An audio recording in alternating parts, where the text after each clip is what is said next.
Summer special இதமான இளநீ பாயசம் சிம்பிளாக எப்படி செய்யலான்னு பார்க்கலாம் வாங்க.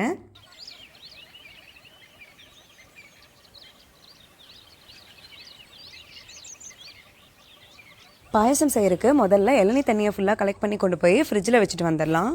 செகண்டாக இளநீர் வழுக்கையை இந்த மாதிரி எடுத்து வச்சுக்கலாம். சின்ன துள்ளிகள் கூட இல்லாமல் சுத்தமாக எடுத்து வச்சு அதை குட்டி குட்டி பீஸாக கட் பண்ணி எடுத்துக்கலாம். எவ்வளோ மெல்லீஸாக கட் பண்ண முடியுமோ அப்படி கட் பண்ணி எடுத்துக்கோங்க. நம்ம பாயசம் குடிக்கும்போது இதனோட சங்க்ஸ் ரொம்ப சூப்பராக இருக்கும். ஜெல்லி மாதிரி இல்லாமல் கொஞ்சம் திக்கனாக இருந்தாலும் ஆட் பண்ணாதீங்க. அடுத்து மோஸ்ட்டாக கண்டென்ஸ் மில்க் இல்லாதனால தான் நம்ம இவ்வளோ நாள் இளநீ பாயசம் ட்ரை பண்ணாமல் இருந்திருப்போம்.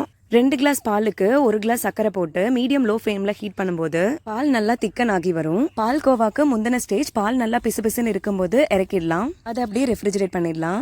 பை மிஸ்டேக்காக இறக்குறதுக்கு முன்னாடி பால் கோவா ஸ்டேஜ் லைட்டாக வந்துருச்சு அப்படின்னா மிக்சியில் போட்டு டெர் பண்ணி எடுத்தீங்கன்னா நல்லா ஸ்மூத் கன்சிஸ்டன்சி வந்துடும். லாஸ்ட்டாக கடகடன்னு போய் தேங்காயை மட்டும் வாங்கிட்டு வந்து திருவி அதனோட பால் எடுத்துக்கலாம். பாயசம் நல்லா திக்காக இருக்கணும்னு நினச்சிங்கன்னா திக்கான பாலாக எடுத்துக்கோங்க.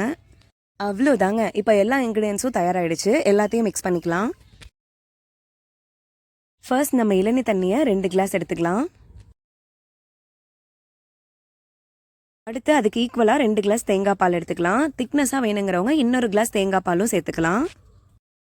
அடுத்து நம்ம குட்டி குட்டியாக கட் பண்ண இளநீர் வழுக்கையை இது கூட சேர்த்துக்கலாம். கடைசியாக ஸ்வீட்னிங்க்கு நம்ம செஞ்சு வச்ச ஹோம்மேட் கண்டென்ஸ் மில்கை ஆட் பண்ணிக்கலாம். இன்னும் ஜாஸ்தியாக சேர்த்துக்கிறவங்க இதுக்குள்ளே இன்னும் கொஞ்சம் சுகர் ஆட் பண்ணிக்கலாம்.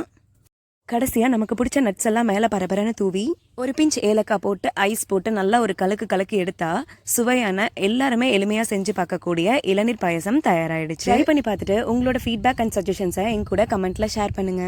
Until again, I'll meet you in the next video. Tata, bye bye and thanks for watching.